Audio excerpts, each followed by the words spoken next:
Hello everyone, today I will show you how to change raw height in Google Sheet. Open your Google Sheet.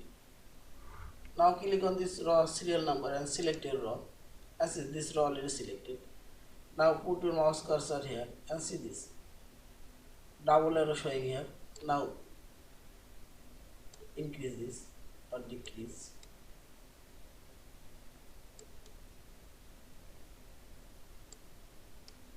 And see this.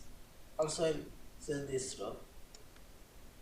And another way you can change raw height. Select this one. Now click right button. And here you will find this. Resize the raw. Select. Now type your raw height and make it 40 and select OK. And see this raw height already 6. In this way you can change raw height. Yeah.